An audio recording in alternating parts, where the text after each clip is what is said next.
Now, every night we cross the pond to get the very latest news coming out of Washington, D.C. With me tonight, Harriet Alexander, who's a US reporter based in New York. Evening, Harriet.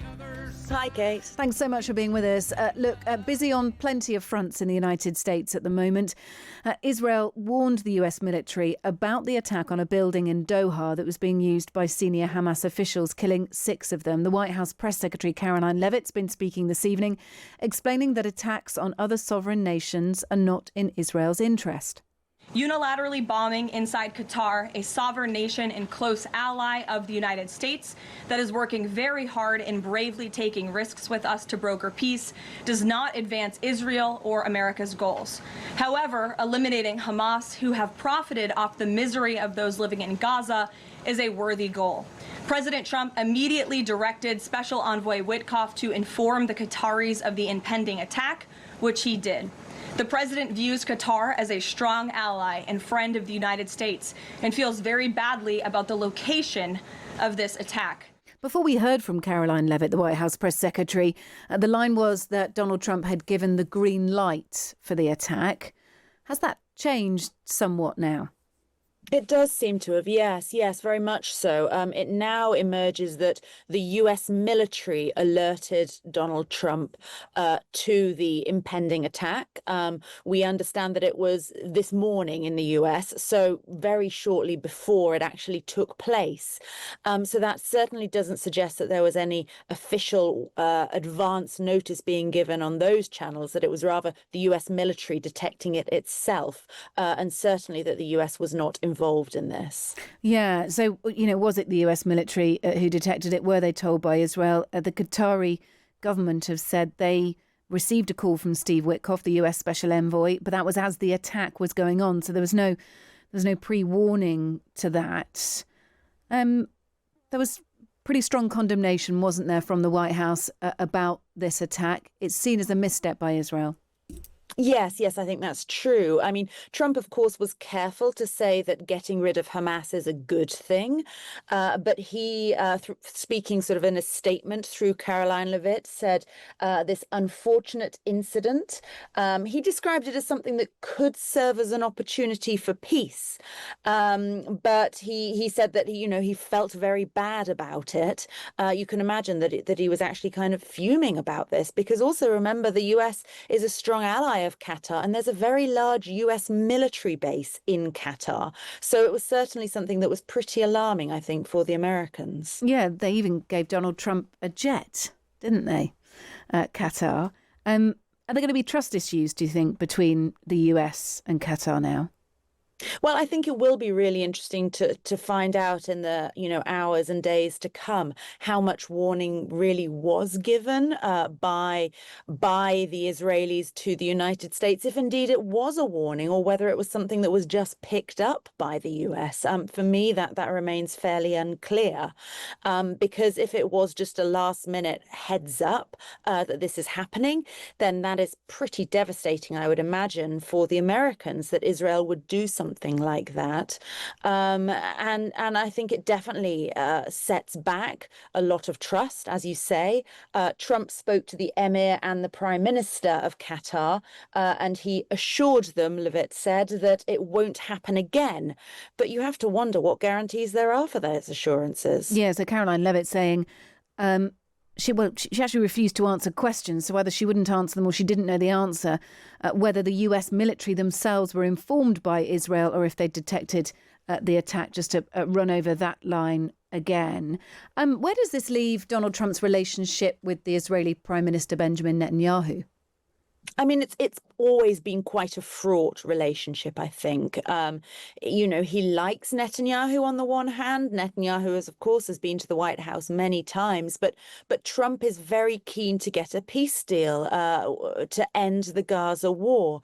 He says he wants to do this for humanitarian reasons.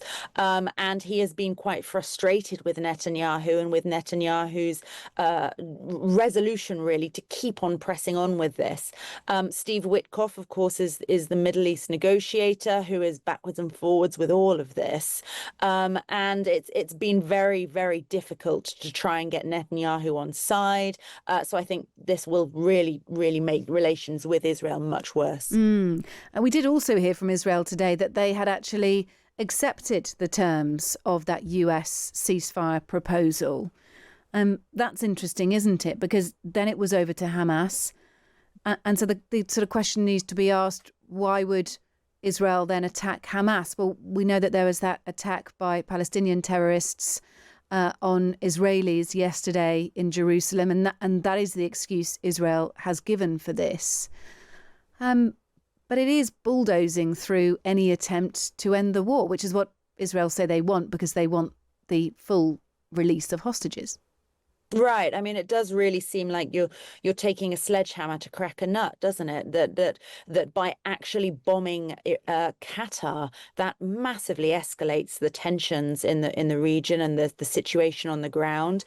The Qataris have been incredibly useful to the United States, in particular, in all sorts of fairly thorny negotiations. They're really, really good at being an interlocutor for the US with countries that they don't have great relations with. So America, I think, will be seething at this as Trump keeps on talking about how he wants to get a deal, and yet Netanyahu has gone ahead and done this. So I think, Trump was quite restrained, really, in his statement. He's trying to be somewhat diplomatic about this, but you can imagine that behind closed scenes he'd be pretty livid. Yeah, I suppose the next question is what he might do about it, if anything. And we're due to hear from him, aren't we, Harriet, at about 9:30 tonight. What's he up to, and how much do you think he'll say? Is there any hint? Right. I mean, he's going to be signing executive orders, we believe, in the Oval Office, which is obviously one of his favorite things to do. And you imagine that he will be talking about this. I mean, he will certainly be surrounded by cameras, and he's not one to shy away from these sorts of discussions. So on this topic, he would like to talk because, of course, it stops him having to talk about Jeffrey Epstein, which is something he does not want to talk about. OK. All right. Well, his press secretary's had to talk about Jeffrey Epstein already. In the same press conference that we've just heard from, it happened a little earlier, Caroline Leavitt criticised the Democrats for using the Epstein scandal as a smear campaign, she said, against the president. The president cares about victims of all crimes, and that's why Republicans in the Trump Department of Justice, that's why victims of all crimes. The president cares about victims of all crimes, and that's why Republicans in the Trump Department of Justice have done more in terms of transparency when it comes to the Epstein case than any prior administration. And why are the Democrats all of a sudden caring about this? It's because they are desperately trying to concoct a hoax to smear the president of the United States. We have seen this time and time again. Ro Khanna and all of these other Democrats, they could have cared about those victims 4 years ago when Joe Biden was in office. They could have pushed for transparency then. Unfortunately, the Democrats are using victims as political pawns to try to smear and to push a hoax against the president of the United States. Well, that was in response to the Democrats releasing an image of a birthday message written in a 238-page scrapbook given to the US sex offender Jeffrey Epstein on his 50th birthday. There is the outline of a woman's body, and there is a sort of a skit voiceover, Donald, Jeffrey, Donald, and various things written on it, including Trump allegedly writing, "And may every day be another wonderful secret," which leads you to ask, what was the secret? Republicans have blasted the image as fake, with Leavitt saying it wasn't Trump's signature on the drawing. The president has one of the most famous signatures in the world, and he has for many, many years. You know that, Maggie, you've covered him for a long time, long before he assumed this office when he was a businessman in New York. The president did not write that letter. He did not sign those documents. He maintains that position, and that position will be argued in court by his lawyers. The president is very confident he is going to win this case. Yeah, so some intense speculation about the signature, or certainly that is being leaned on by those closest to Donald Trump, Harriet, on this? Yes, yes, indeed. Well, it's interesting that Mary Trump, who is the president's niece, and absolutely no fan of her uncle, she's incredibly critical of him. She just tweeted, "That's definitely his signature, just saying." And of course, all the newspapers have commissioned a lot of handwriting experts who do believe that it is indeed his signature, but Trump is adamant that it's not, that it doesn't look like his. And some people within the White House have been tweeting out photos of a signature that doesn't look like his to sort of make their point. There's also within the book a photo of some people posing with a giant fake check that was mocked up, and it was supposedly $22,500, and they said it was for fully depreciated woman sold to Trump. Now, that check is very obviously not signed by Trump. That signature looks nothing like it. It looks like some sort of a elaborate staging. So that's not Trump's signature. But whether it actually is on the poem, on the conversation that was written down, the White House says no, but many people say yes. Yeah, partially redacted writing below that image. This is an image showing Epstein standing among palm trees and holding an oversized check for $22,500 with a, as you say, Trump signature on it that really doesn't look like it. But the partially redacted writing shows early talents with money and women and suggested that Epstein had sold something or someone to Trump who was fully depreciated in terms of economics, meaning the object was no longer had any value to it. That was a surprise. We didn't know about that, but quite what we can garner from it, I am unsure, Harriet, really. It's certainly not causing as many headlines as this picture of the outline of the woman's body and this alleged birthday note written, or the birthday note allegedly written by Donald Trump to Jeffrey Epstein. Where is this going in terms of the images release and the Democrats getting it out there? What do they want to do? They want to get as many Republicans on their side as possible to force something through on this?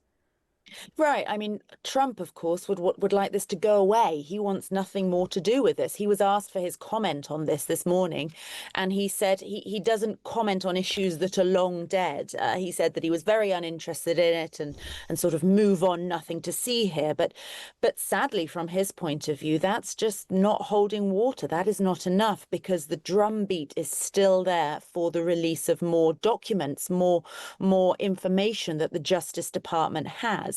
Now, this is all being led by the House Oversight Committee. They are the ones who released this birthday book that was commissioned by Ghislaine Maxwell for Jeffrey Epstein's 50th birthday. They're the ones who made it public. They subpoenaed Epstein's estate back in August to get access to this book and all sorts of other records and documents. So they've made those public, documents like Epstein's will and some of his other financial records. But there is still pressure for more to be released, and that's where the tension lies. The Democrats are saying that there should be much more, and the Republicans for now are saying, let's let this take its course. Although there are some high-profile MAGA figures, people like Marjorie Taylor Greene, who are calling for this to be released as well. So, this is not going to end here.